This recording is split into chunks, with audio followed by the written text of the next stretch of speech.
Harrington is obviously the main story in a lot of the newspapers today from a golf perspective. We knew it was coming for months, which is kind of why it was not as big an announcement in the end as it felt like it should have been, right? Yeah, definitely. And there is also the idea that it's a bit away yet, that the whole idea of Padraig Harrington and him being Ryder Cup captains probably going to hit home next year once the decisions are being made and he's being asked about specific players. But he says that it's a 20-month job, which it is, and I'm sure he's already thinking about certain talents that could be on the upward and could make that team come next September. Harrington invigorated by Whistling Straits Challenge is the headline on the front of the Sports Wednesday section of the Irish Times, and the captaincy can be a substantial earner, a nice little Bunsen burner. I'd say that's exactly what is on Harrington's mind. Harrington's rich, he doesn't need this. But like, it's an unpaid job, but I presume there are little sweeteners, there is expenses paid, and there's good profile from it. He doesn't need it. He's there to, I guess, win a Ryder Cup as captain, the prestige of that. And as I say, it's an unpaid role technically. So if you want to get rich quickly, I'm not sure becoming Ryder Cup captain is the best mode to do that. But it probably it's not going to hurt his bank account. I mean, you're already rich by the time you make it there. Well, exactly. Nobody does this job for the money. And if you did want to, if it wasn't your interest to do it for the money and the money only, you'd probably take the easy way out and avoid becoming captain for a European team away. Like, I don't know. I mean, I think that it's an interesting angle on this whole piece, but I don't know if... I think Harrington could have had any major golf network work as often as he wanted over the next number of years. He's a brilliant pundit. Yeah. He's got a nasty little edge to him. He's got the standing in the game on both sides of the Atlantic, having won majors on both sides of the Atlantic, which, not that many people have actually done. And he's quite funny. There's a chance you would make more money doing 1 week of analysis on NBC than doing 20 months of being Ryder Cup captain. Well, they say, there's a piece there, it's worth 2 million over the course of it. That's what you'll earn extra. I don't know. Where does that come from? I don't know. Sponsorship deals, like did Thomas Bjorn become much more of a worldwide profile than beforehand because of his Ryder Cup captaincy? I would say it definitely enhanced his profile for sure. Do you think the Americans, Common or Garden, Joe Soap, who plays golf in course in Carolina, is like, Thomas Bjorn, I really want to see what he has to say about who's going to win the Masters? Well, American golf fans are weird. They do shout mashed potatoes when somebody tees off. Exactly. They don't give a shite about what Thomas Bjorn is saying about anything. They might give a shite about Padraig Harrington if he had to say something. Well, I think that I think Padraig Harrington was kind of, because he went toe to toe with Tiger. He's of the era when Tiger was good, so he has a residual brand value. Yeah, the thing is, Padraig Harrington is such a competitor that you do wonder if he'll play himself into a position where he could be in the conversation for a Ryder Cup playing wildcard in the year 2020. I know we spoke yesterday about how he's tweaked his game over the past couple of years, and I'm sure he'll be fairly competitive, or as competitive as he can be this year. And it's just kind of this matter of, do you then take a back seat and focusing on your playing game next year and the day-to-day running of being a Ryder Cup captain? Like, it is basically watching a lot of golf, I would presume, is one of the main parts of the role. Yeah, Rory is the other obvious part of the story, where McIlroy said he's not really committed to the European Tour anymore because he lives in America, the money's better, his life is over there. And Harrington said, look, he really likes being part of the team room. He's a playing captain effectively now. He loves the atmosphere that week, and he doesn't get it from anywhere else. And he will be part of my team. Exactly. Like, it's... Rory McIlroy not being part of the European Tour anymore is not him saying, I hate Europe. But neither is being part of the Ryder Cup team and enjoying that saying, I love Europe. It's a very nebulous thing, to use the Joe Schmidt phrase, the idea of being European. And I guess it is the idea of seeing the Yanks on the other side of the course and saying, I want to beat them, or seeing those beloved American golf fans in the grandstand in Whistling Straits next year, which is like, I want to win this thing. And the camaraderie that comes with that. I think the idea of being attached to Europe and the blue and gold flag isn't necessarily what's going to get the blood rushing for any of these players. No, but if you're the European Tour and the last thing that you had over these players was you've got to play a certain number of events, otherwise you can't play Ryder Cup, do you bend the rules for Rory? Yes. But then you've got to bend the rules for everybody. Yeah. Then that's the end of your tour. Yeah. The European Tour should just accept that it's the PGA Tour has won this particular battle. No, like, if they can get these players to come back and play as many events as possible, then they're onto something there. But that is the best they can hope for right now. The PGA Tour is a behemoth that the European Tour can't really take on at the moment. And it was almost kind of cute of Rory to try and give the Tour a bit more credit than, or kind of show it in a better light than it really deserved, I guess, in terms of the prestige of it in comparison to the PGA Tour, and in particular financial prestige. Like, it just doesn't make sense really, if you're in the peak of your powers, to be devoting too much time to playing the European Tour when you've got all these amazing events going stateside, which is where you live, which is where you want to try and win 3 to 4 majors every year. Yeah, but the European Tour's job is to promote the European Tour, and they own the Ryder Cup, so they can say, you can't play unless you play in this. And like, a little bit of me thinks, well, that's exactly the part of the world that created your golf game, brought you through, showed you how to be a professional. A little bit of paying it forward to the next generation, a little bit of knowing where you come from. It's kind of important. It is. Maybe Rory feels that he's already done that, and he feels that... Grand, but then you can't play in the Ryder Cup team. These are our criteria for qualification. Like, at some point, because if he does it and everybody else does it, you're left with a European Tour events where the Italian Open doesn't have the best Italian golfers. The Scandinavian players all stop playing at the Nordic Open or the Swedish Open or whatever. It's like, what's the point of that? Yeah, it's a fair point. I like the idea though of trying to persuade them to play beyond their home open. Like, I do think, like, the criteria are you've got to maintain membership, which means a minimum of a certain number of events. We'll give you some wiggle room by including the World Golf Championship, but you've got to commit. Otherwise, you can't play Ryder Cup. And fair enough, if you don't play Ryder Cup, that's fine. We will find players who will care about the blue and yellow enough to try and beat the Yanks, and probably will beat the Yanks. Is that really what motivates players to play in the European Tour, though? The sort of home continent element of it all. I think it's more to do with, you talk about Scandinavians not playing events in Scandinavia. I'd say one of the main reasons they play is to play their home events, right? Yeah, their home events, but not like, they don't get some sort of, like... and also then to qualify for the Ryder Cup. Yeah, it's not an incentive, but I don't think Tommy Fleetwood is turning around and saying, oh, the Irish Open is a real big one for me this weekend because it's in my beloved continent. No. Tommy Fleetwood's a bad example because they'll have left the European Union by then, but whatever. Like, any European player is not saying, they don't get patriotic or... No, but I'm not saying that. So my point is very simple. The European Tour needs to protect itself and to stand as independent as it possibly can from the PGA Tour. And as a result of that, they've got to insist that you maintain membership of this tour. And to do that, you've got to play a set number of events. Otherwise, you can't play in the Ryder Cup, right? Well, it definitely makes sense from a European Tour point of view. The second they let that slip, then obviously you lose everybody except for their own home event, which I do think players do care about. I don't know, like, is it something that's going to come down the line? Is it a matter of fact where in 12 months' time Rory McIlroy suddenly says to us, well, I'm playing a lot more European Tour events because it's a Ryder Cup year? Yeah, totally. But, like, that's the way it is at the moment. Well, unless he says, look, I'm going to pick you anyway. Does Padraig Harrington have the ability to make that exception as a wildcard pick, potentially, that it's the automatic pick you can't get into? Yeah, and then you're wasting one of your wildcards. But, I mean, you're obviously not wasting one of your wildcards because you want Rory McIlroy on your team. I wonder what the tension point where they say, yes, okay, where that number of tournaments is that you're going to be happy with. I don't know. So the back page of the Times Ireland edition for now is Quinn draws up scheme to save football. Save football, yeah. And we'll talk about that in a second. And then also that story from yesterday, Kelleher set for Leinster return. Cian Kelleher set to rejoin Leinster after Connacht confirmed the 24-year-old wing will leave Galway at the end of the season. So that's confirmation from Andy Friend yesterday. Also news that Jack Carty, the Connacht out half, has agreed to extend his contract to 2021. So, and then Harrington back to McIlroy. I've been involved in a number of Ryder Cups with Rory. Rory loves it. He lives it.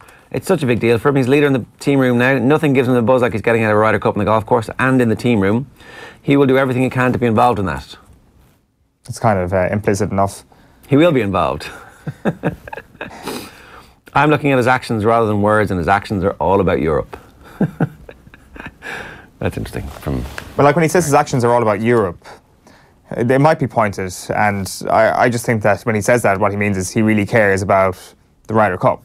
Like, let's face it, if you were a golfer, what is the one event that can really get you to an emotional level that very few other ones can do? And it is the Ryder Cup. It is one of the best sporting events out there. It is one of the best television spectacles, certainly of last year. It's definitely one of the television spectacles I enjoyed watching the most, was the Ryder Cup. It's just a brilliant event.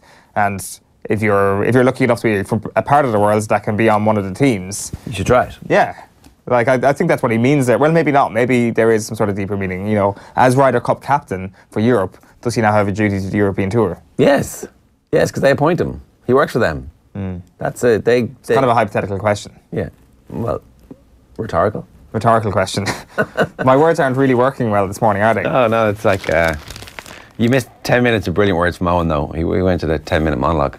Well, that's all it was. That's future of Kerry football and all those explosive secrets that have been silenced, repressed. I slandered everybody. Yeah. Luckily, the tape has been burned. So this Niall Quinn story is interesting. So you're speaking yesterday. Virgin Media had their spring launch, and Niall Quinn was doing press. He talked about Mick McCarthy. He said he thinks Daryl Murphy could probably be convinced to return to international football. That he's a big Mick type of player, and he is. And he's playing quite well at the moment, so he wouldn't be surprised if Daryl Murphy got a call. I don't know, maybe he's spoken with Mick McCarthy, who knows. But he also went on to talk about the FAI and the league and some ideas that he has about transforming the future of the League of Ireland.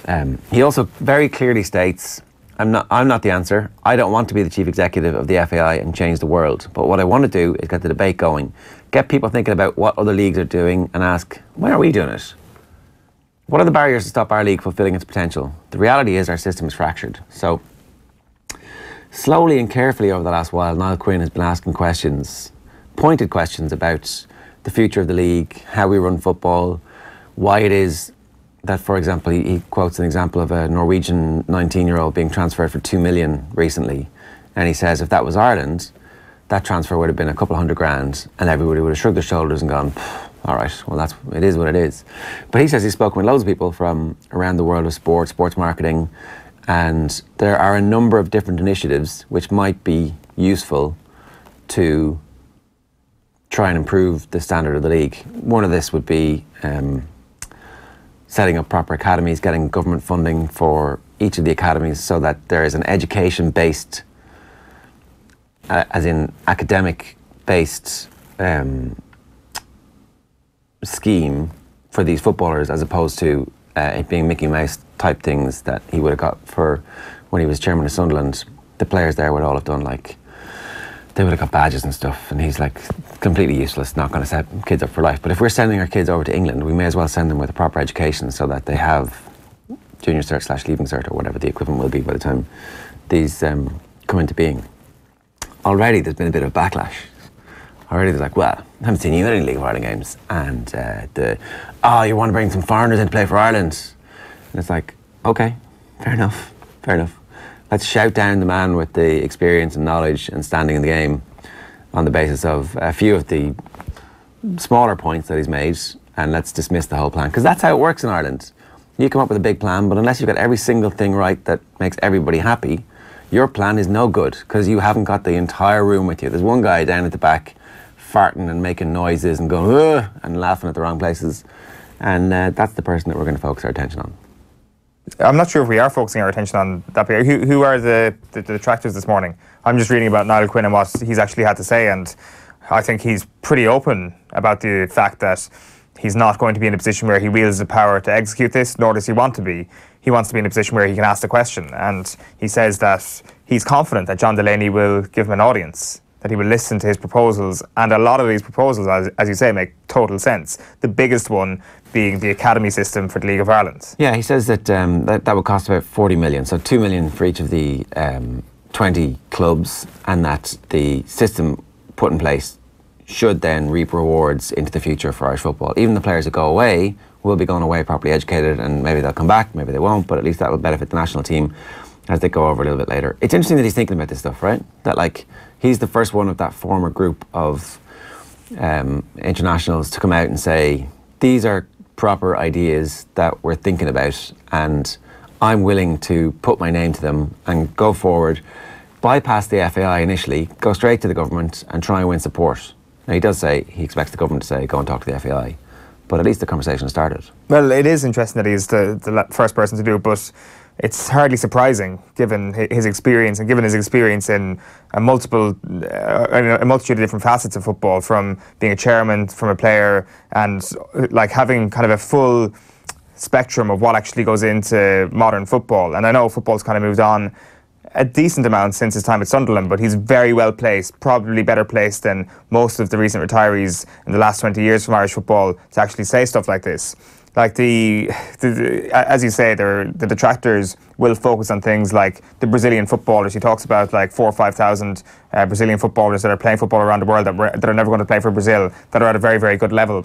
He's encouraging them, or encouraging us, to pursue them, get them to Ireland at a young age and naturalise them so that they can play for Ireland one day. So my understanding of this is that there's a bunch of different ways that could happen, that you could get a third party to own these players and bring them to Ireland, and then that you would nationalise them quickly so that they would spend 2-3 years in the league, and at that point they become European qualified, and so they could then transfer to other clubs around Europe in better leagues, right? Let's not dress it up, in better leagues, so that you come here, you play for 3-4 years, or there's talk about trying to accelerate the process of naturalisation for footballers. And the knock-on benefit is that the football quality improves because you've got good young footballers, and there is some transfer fee, or there is some kind of payment to the clubs for the development of these players. Not the worst idea I've ever heard. No, and he says the end game of that is, do we really want memories like Italia 90 again? Do we really want to actually go above and beyond everything we can possibly do to try and rekindle those sort of memories? And I think most people would say yes. Now, there has been some other questions over the last couple of weeks as to whether or not everybody wants that. Like the Nathan Redmond example was a perfect example of people who might say, well, you know what, let's not go after that guy, let's give it a chance to a younger Irish person. Will the same questions be asked of this idea? There probably will be. The other really interesting thing that he said was about football as Ireland's game, really, and kind of speaking about rugby, and speaking about Neil Francis's comments that it is now Ireland's game. And he wondered if the Johnny Sexton drop goal was even watched in the likes of Ballyfermot and Crumlin, whereas football obviously captures the international or the national imagination unlike any other sport. And I think there's still truth in that. Yeah. Except we just haven't got to feel that for quite some time. Yeah, I mean, football is the sport of the country, the entire country. What did you think of that piece, that part? Niall Quinn? Yeah. Well, I would say that if Ireland are in a World Cup final this year, everybody's watching that. Now, to say that not everybody was watching the Johnny Sexton drop goal, like, we can get into semantics here. It was the first game of the Six Nations. Who knows if everybody was watching? Were it to be the last game of the Six Nations and it was on the line, I'm sure there was more people probably watching the England game. I don't know the television figures offhand, but I'm sure there was a part of every community in Ireland who was watching that. And it is that very, very high level of success. Now, if you compare that to football, what does football need to do for it to gain a similar audience? And it is probably a lower bar. It is probably, I don't know, a crucial game to qualify for a World Cup. The Denmark game, for example, all eyes are on that. That being said, like, when that first 15 minutes of the Denmark game was one of the best atmospheres I've ever been at in any sports event anywhere. And I was at Germany in the World Cup semi-final in their own country in Dortmund in their stadium, and that was an amazing atmosphere. But like, I don't know. So did they stop in Ballyfermot? Did they stop in Crumlin? Did they stop in Finglas? Did they stop in the North Wall? I don't think so. The people's game, when it goes well for our country, is football.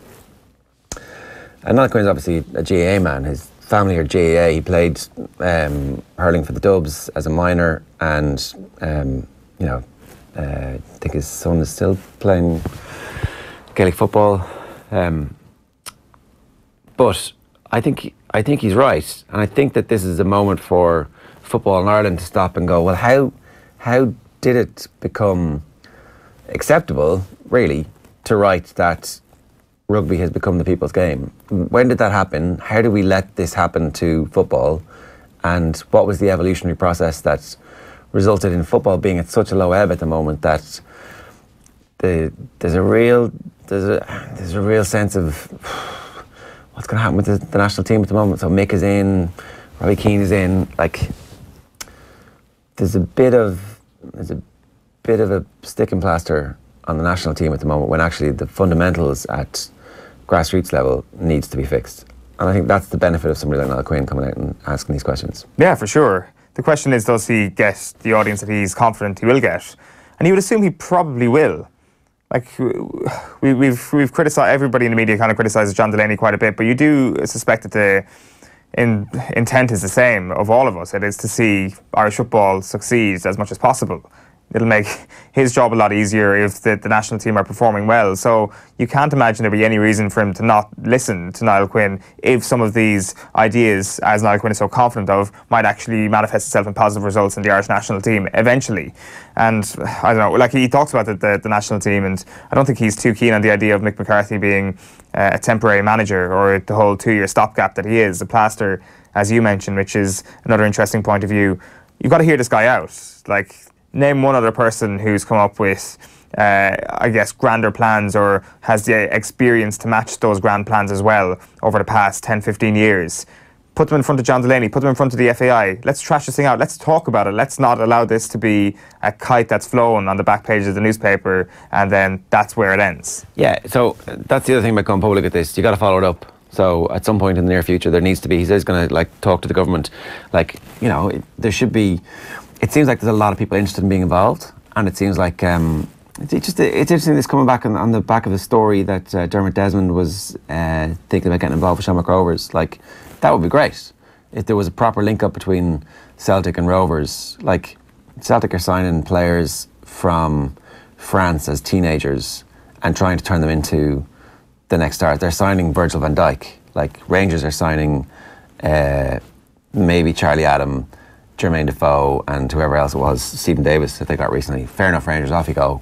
That's a sustainable business model right there. Paying massive salaries to players who are at the end of their careers. That's always worked in the past, hasn't it? No way. And so I don't know. I'd like injecting that kind of know-how into the game here would be great.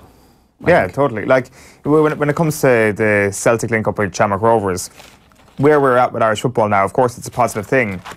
It would have been interesting to hear what Niall Quinn had to say about that. If we follow through with the Niall Quinn model here, for example, is it a different setup? Is it less of a dependence on a club like Celtic? And well, it's not. So it would be Dermot Desmond, who also owns Celtic. Like, so I presume he would go, you guys can coach over there, and like. Well, it is a Celtic link up with Shamrock Rovers, was the story. Well, it was that Dermot Desmond was going to invest in Shamrock Rovers. Specifically via Celtic, I'm pretty sure. As in Celtic, if there was a promising teenager from Shamrock Rovers coming through, Celtic, I don't want to use the term first dibs here, but that's essentially what might have happened. And that all remains to be seen about whether or not this is going to go through. But you do wonder if there's still a lot more. And it's not even a question, really. Of course, there's a lot more we can be doing to be a little bit more self-sufficient in this country as a player production factory. Like, stop sending players abroad so quickly, so soon, and keeping them in-house just for a little bit longer at the very least. A few quick comments coming in for you. Coláiste Éin and Rathfarnham, the only school ever to have 2 Ryder Cup captains, Harrington and McGinley. Wow, I didn't know that. Yeah, that's a good stat. Pretty impressive. I mean, imagine making that school golf team now. It's like, I better be pretty good. Darren Doherty says, League of Ireland is not the saviour of Irish football that fans make it out to be. We have too many clubs to make it work. 10 clubs to satisfy the rules for European qualification is enough. Yeah, I mean, look, if you were starting a league, you wouldn't probably start with the situation you have now, but are you going to tell the people who have managed to keep League of Ireland football going that you can't have a League of Ireland team? Maybe you are. Maybe they're the difficult decisions that need to be made, but that are never really going to be made. Yeah, I'm not quite sure about that. There is some. The common idea is that you now look at rugby and see how that succeeded and just apply it to soccer when it's a very, very different model altogether. Like, people, you could suggest, why not just outside of Dublin combine everything and go into a full provincial system like they do in rugby? But it's a vastly different environment, and it's a vastly different community running soccer. And as you say, it would be a ruthless and a cold move to do that. Is it like, should that idea be heard out, I wonder? Look, everything should be on the table, really, because we haven't managed to progress to a point where we're getting fair value for the players that we're selling to other teams, and the facilities haven't improved to the point where people feel comfortable bringing kids to games. So, everything needs to be on the table. Like, what is the single most important thing Niall Quinn pointed out, or the single biggest issue he pointed out? Like, it's hardly not getting value for our money when it comes to players. Of course, that's a symptom, but I'm not sure is that the biggest issue. Like, that will follow afterwards. Or maybe it is just kind of as indicative of the attitude that we have here, that we're not getting the best of our players, or the most amount of money we can get. What's in the rest of the papers? The Herald goes with Quinn's calls, Save Our Soccer SOS. Former Ireland hero wants boys from Brazil to rescue Irish game. Back at the start this morning is Varsigal. Spurs win, but bosses unite against technology, while the back page of the Mirror is Scared to Death. Clough refuses to discuss details of the City superstars to protect his cup hopefuls. It would shake them. They are pretty frightening. So Nigel Clough not exactly overly confident heading into the game against Manchester City tonight. It's Burton Albion away to them at 7:45. Back page of the Sun is so far so good. Harry a happy man thanks to video ref. While the back page of the Irish Daily Mail is video star Kane, advantage Tottenham after a VAR spot kick. And Kelleher looks poised for a return to Leinster. Just Cian Kelleher returning to Leinster from Connacht at the end of the season. And then a couple of the UK back pages. The Daily Telegraph goes with Cool Kane is spot on. And the Guardian also says spot on. Kane's VAR assisted penalty, the difference in KG first leg. Gavin Woods says, lads, full house in Ballyfermot watching the drop goal, and then cry laughing emoji. So there you go, he's answering Niall Quinn's, were they watching everywhere when it came to Johnny Sexton's drop goal against France. We'll talk about that a little bit later on.